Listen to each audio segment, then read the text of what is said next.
Bueno, este es el video 8 de la biografía de Dee Hock, el fundador y director general emérito de Visa, la empresa de tarjetas de pago más importante del mundo. Hola, soy Carlos Villanueva, empresario mexicano y autor de la saga y el programa Pienso, Luego Emprendo, que tiene como propósito desarrollar una mente fuerte y positiva para que vivas una vida plena, con salud, con riqueza, con paz mental y felicidad. Continuamos pues con la biografía de Dee Hock, que crea, ¿no?, esta organización que el año pasado Visa, en el 2022, Visa hizo transacciones por un valor de más de 14 millones de dólares. Para que tengas una idea qué tanto es esto, representa 23 veces las ventas de la empresa más grande del mundo, que es Walmart. Y la razón por la que escojo a Dee Hock, la biografía, es porque realmente es un extraordinario ejemplo de cómo desarrolla él su mente para llegar a hacer lo que hace junto con su equipo. Entonces, continuemos con la biografía. De esta plática empiezan a surgir algunas preguntas. ¿Qué pasaría si? ¿Qué pasaría si? ¿Qué pasaría si? Y empiezan a generar estas preguntas que vamos a verlas a continuación y que son la base de los principios que le sirvieron de fundamento a la nueva organización para lograr lo que finalmente pudieron lograr. Entonces, la primera pregunta es, ¿qué pasaría? La primera pregunta que se hicieron es, ¿qué pasaría si la propiedad adoptara la forma de un derecho irrevocable de participación en lugar de acciones? O sea, no iban a ser acciones, la organización no se iba a formar a base de acciones como típicamente se hacía. Los derechos, dice, no se podían ceder, negociar, comprar o vender, sino solo se pudieran adquirir mediante la solicitud y aceptación de la condición de miembros. El segundo, ¿qué pasaría si fuera autoorganizada con participantes que tuvieran derecho a autoorganizarse en cualquier momento, por cualquier motivo y a cualquier escala, con derechos irrevocables de participación? O sea, nadie les podía evitar que participaran en la gobernanza a cualquier escala mayor. Entonces, fíjense cómo abre esto. O sea, cualquier empresa que empezara a leer esto, cualquiera de los bancos que empezara a leer esto empezaba a ver que esto era que esto era bueno, pues no contradecía mayormente, pues. La tercera era, ¿qué pasaría si el poder y la función fueran distributivos, sin que ninguna parte tuviera poder o realizar una función que pudiera ser ejercida razonablemente por otra parte más periférica? Es decir, todas las decisiones, mientras se pudieran, iban a tratar de que se tomaran lo más lejos que se pudiera del centro. O sea, el centro nada más iba a ser para lo indispensable, pero lo preferente era que todas las decisiones se tomaran en la periferia. 4. Y si la gobernanza fuera distributiva, si ningún individuo, institución o combinación de ambos, en particular la dirección, pudiera dominar las deliberaciones o controlar las decisiones a ninguna escala. O sea, nadie podía controlar a nadie. O sea, todo tenía que llegarse por consenso, por acuerdo, por convencimiento. 5. Y si se pudiera combinar a la perfección la cooperación y competencia con todas las partes libres para competir de forma única e independiente, pero capaces de renunciar al interés propio y cooperar cuando sea necesario por el bien del conjunto. Ok, entonces la cooperación y competencia aquí lo saca, ¿no? Y es un tema muy bueno. Cuando veamos ya los ejemplos, cómo se aplicó esto, va a ser apasionante. Y 6. Y si fuera infinitamente maleable, pero extremadamente duradero, con todas sus partes capaces de una modificación constante, autogenerada, de una forma o función, sin sacrificar su propósito esencial, su naturaleza o su principio, liberando así el ingenio y el espíritu humano. Entonces son 6 ejemplos de principios, de ideas, de preguntas que se hicieron y que dieron origen a los principios en los que finalmente se basó la organización, la nueva organización. Entonces, Dice Hawke que los principios tardaron meses en desarrollarse y en ser aceptados por los licenciatarios.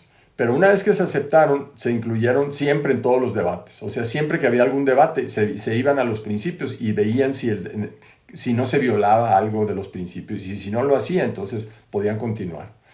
Dice, y se aceptaron en parte porque nadie, ni siquiera yo, dice, pensamos que era probable que se pudiera crear una organización de este tipo. Entonces, nomás imagínense el ambiente de creación.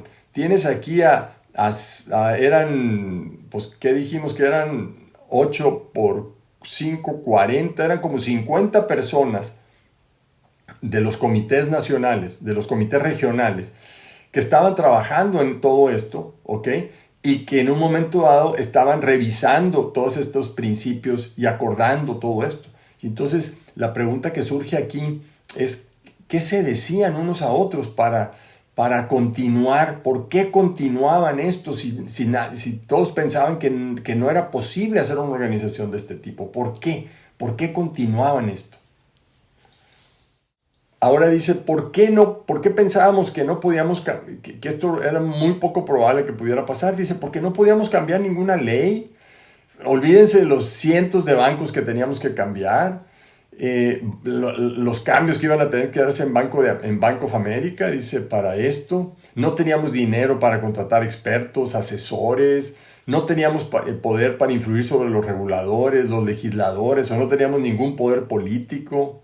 Entonces dice, ¿qué nos mantuvo ahí? ¿Qué era lo que mantenía a todos estos ejecutivos? Porque eran altos ejecutivos, la mayor parte de ellos, de estos bancos, trabajando en esto. Pero dice, la realidad es que estábamos enamorados de todos estos conceptos porque parecería que no había otra opción. O sea, no había nada mejor. O sea, se sabía que si seguíamos por los métodos convencionales no se podían resolver los problemas. Entonces, esta era una opción. ¿Ok? Y como decía uno de los participantes, unos años, 12, 15 años después que se hizo un caso en Harvard, decía que Hawke estaba tan entusiasmado que casi parecía estaba tan entusiasmado, dice que sus ideas rayaban casi en el fanatismo, decía, ¿no? ¿Sí? Pero dice, la verdad es que la necesidad de confiar plenamente en el poder del propósito, los principios y las personas fue lo que hizo nacer Avisa. O sea, había necesidad de confiar en esto. Eso era lo que hacía que eso fuera posible, pues, ¿no? No fue un golpe de genio, dice, fue simplemente la necesidad. Teníamos que confiar en eso porque era lo único que teníamos. No teníamos nada más, no teníamos poder, no teníamos dinero, no teníamos nada más que eso. Teníamos un propósito y unos principios que nos hacían sentido, que nos hacían, que nos parecían lógicos y además que sí planteaban una posibilidad de solución. Y tan es así que fueron aceptados por los bancos, ¿ok? Conforme se fueron presentando, pues les parecían muy locos, pero la verdad es que todas estas preguntas que se hacían en donde nadie mandaba sobre nadie, todos tenían una participación equitativa, se podían organizar cuando quisieran, como quisieran, pues era maravilloso, o sea, era una carta a Santa Claus, como quien dice, ¿no? Dice Hawke que como no tenía nada, ni recursos, ni poder, ni nada, dice, tuvieron que cambiar la conciencia. ¿Sí? Tuvieron que hacer un cambio de conciencia, concebir ideas más amplias, mejores, que pudieran trascender, dice él, y englobar a las instituciones y prácticas existentes. Dice, 4 vicepresidentes de bancos pequeños, pues ¿qué poder teníamos? No teníamos ninguno. Simplemente era que la necesidad era mucha, el propósito era fuerte, los principios hacían sentido y la gente se entusiasmó mucho alrededor de poder formar una organización de este tipo, sobre todo con las expectativas de las que ya hablamos que se podrían generar a partir del advenimiento de la llegada de las computadoras en forma masiva, ¿no? Como sucedió realmente, ¿no? Todo este proceso de análisis y de revisión de los principios y la formación de la organización tomó alrededor de 1 año y medio. En ese 1 año y medio, dice, nos enfrentamos a gente que se burlaba de nosotros, a gente que conforme vio que esto iba avanzando, iba tomando más forma, etc., empezó se empezaron a preocupar un poquito de que efectivamente pudiera ser cierto y entonces empezaron a atacarnos un poco, ¿no? Y entonces dice, pero estaba tan fuerte el grupo, estaba tan fuerte ya el convencimiento de todo el grupo que se pudieron resistir todos esos embates de estas personas, dice, ¿no? Y dice, a medida que avanzaba todo esto, los principios, el propósito y las personas, dice, templados por el fuego de cada uno de estos enfrentamientos, de estas pruebas, dice, cada vez se hicieron más fuertes.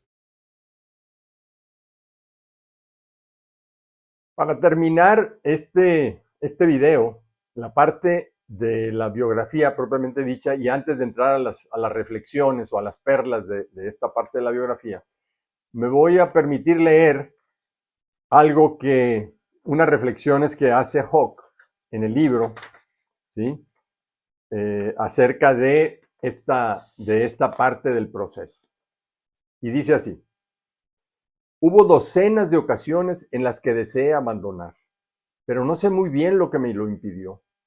Pero lo único que está claro es que estaba firmemente convencido de que las ideas que se habían ido formando a lo largo de los años eran sólidas. Había que probarlas.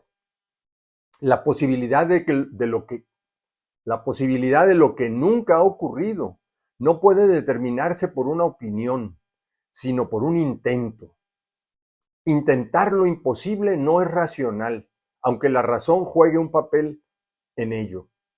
Va más allá de la razón. Es una cuestión de esperanza, fe y determinación. Cada vez que caí en la desesperación y quería rendirme, y ocurría a menudo, algo me susurraba suavemente: no, ahora no. No mientras sigas creyendo y no puedas saber. Si puedes ver el siguiente paso, sigue, sigue. En realidad, no era coraje. No era compulsión al éxito. No era miedo al fracaso. Había fracasado lo suficiente como para sentir un sano respeto por él, junto con una fuerte aversión. El fracaso duele más que un diente podrido, pero no es mortal. Lo que me hizo seguir adelante sigue siendo un misterio. En realidad, no importa, porque tenía la inexpresable sensación de que de algún modo profundo y no físico, la existencia perdería sentido si no persistía.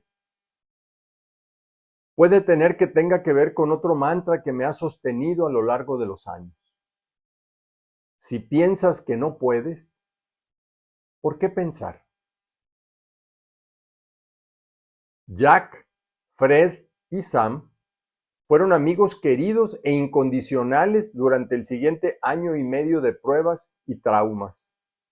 No recibieron nada a cambio de su compromiso y su trabajo, salvo la alegría y la satisfacción que les proporcionó.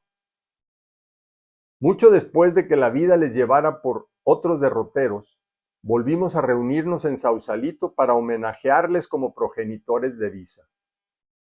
Nuestros caminos se separaron y no sé dónde están hoy, pero una cosa sí sé. Sin Jack, Fred y Sam, no habría historia que contar. Benditos sean todos ellos. Es increíble el reconocimiento que hace Hawke de sus compañeros, de sus colegas, y de cómo ellos hicieron posible esto, cómo el trabajo del equipo de ellos cuatro, que lideraron el trabajo de todos los 50 miembros de los consejos regionales, pero además de los cientos de bancos y de participantes que hubo atrás de ellos, porque todo estuvo siempre ligado, todos estaban ligados, todos estaban participando, todos querían participar. Muy bien, pues ahora vamos a hacer el resumen de estas reflexiones. ¿Qué nos deja esta parte, este video número 8 de la biografía de D. Hawke? Bueno, la primera reflexión que yo rescato es que cuando los 4 directores deciden trabajar en los principios de la organización, en este ADN les hace sentido que estos principios sean lo que le permitan a esta organización crearse y desarrollarse por sí misma. Es decir, que no hubiera necesariamente una organización central más que para efectos muy administrativos, pero que las decisiones, las propuestas y todo vinieran desde abajo. Esa es una.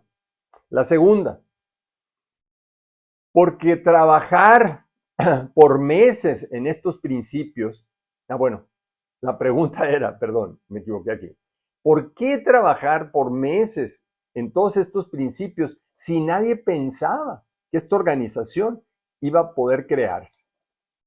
Eso es bien interesante, porque como decíamos, eran personas de muy buen nivel en los bancos y pues este era un trabajo difícil. Yo pienso que gran parte de la respuesta era porque el problema era muy serio, el problema que enfrentaban los concesionarios era muy serio, no tenían recursos, no tenían poder para hacer algo mejor, no tenían poder económico, poder político, nada de eso.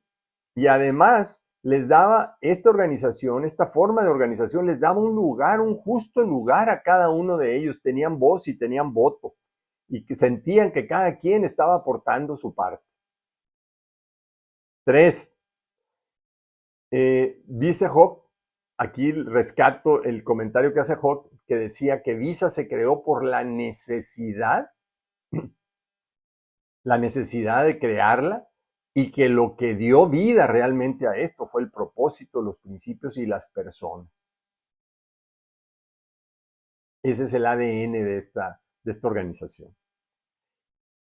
El otro punto, cuando menciona que hicieron un cambio de conciencia para concebir ideas más amplias y mejores que pudieran trascender, pero además englobar a instituciones y a las prácticas existentes. Es decir, se insertaban en esas prácticas, pero los trascendían, o sea, la gente le encontraba más sentido a eso. Su conciencia se amplió a partir de todas estas reflexiones, ¿no? De ese propósito, de que ya no era una tarjeta de crédito, era una tarjeta para intercambiar valor, ¿no? Y la mejor tarjeta y en el mundo, ¿no? Entonces todo eso los fue motivando de una manera impresionante. Y aparte, pues se enfrentaban con una batalla ideológica, porque acordémonos que estos eran los 60, o principios de a finales de los 60, y entonces la lucha ideológica entre Estados Unidos y Rusia, pues era clara, políticamente hablando. Las megaempresas, IBM, Ford, General Motors, eran, ¿no? Ese poder económico, ¿no? Era lo que se estilaba. Entonces, una organización de este tipo, ¿de qué me estás hablando, no? O sea, nada que ver con aquello. Esta era una organización creada totalmente, de forma diferente totalmente. Una organización creada para el futuro, que él veía que ya se venía. Y la quinta perla, la quinta reflexión que yo quiero hacer aquí es que durante ese año y medio, cientos de personas, ya decíamos, los comités regionales reunidos en el nacional, pero aparte todos los bancos que dependían de esos, eran las cientos de personas y decenas de disciplinas, dice Job, ¿no? Se intrigaban y aplicaban a él. Dice, y todos creían que iba a ser muy difícil que Bank of America renunciara a su marca, a sus licencias, a los ingresos que le daban las licencias, cuando menos a esos ingresos. Que los bancos, por su parte, pues tenían que cederle a Visa, a esta nueva organización, una parte de las decisiones, porque al formar parte de era cierto que se podían salir en cualquier momento, no iban a tener ninguna repercusión, o sea, no los podían lastimar a ninguno de los bancos por salirse, lo podían hacer libremente. Pero, por otro lado, tener que ceder eso, ¿no? A cambio de tener algo más, algo mejor, pues era un reto, porque los bancos, cada quien estaba acostumbrado a tomar sus propias decisiones, y aquí tenían que ceder parte de ese poder en ciertas circunstancias perfectamente definidas en los principios, Y en los acuerdos, que eran acuerdos que no se sabía qué acuerdos iba a haber, simplemente que tenían que firmar esa carta en blanco para que eventualmente las decisiones que hubiera que tomar se pudieran tomar, pero todos iban a poder participar y todos iban a poder opinar, que era lo que era la garantía que tenía esta organización. Nadie estaba por encima de nadie, nadie te iba a poder forzar y todo lo demás. Y entonces eso tenía que haber un entorno, un ambiente de confianza para poder llegar a estos niveles de acuerdo. Y sobre todo pensando que había un Bank of America, que era el banco más poderoso del mundo, y cientos, en esta etapa, cientos de bancos, que eran los que tenían las licencias, y a su vez ellos tenían contratos de sublicencias con muchos otros bancos, ¿no? Y por otro lado,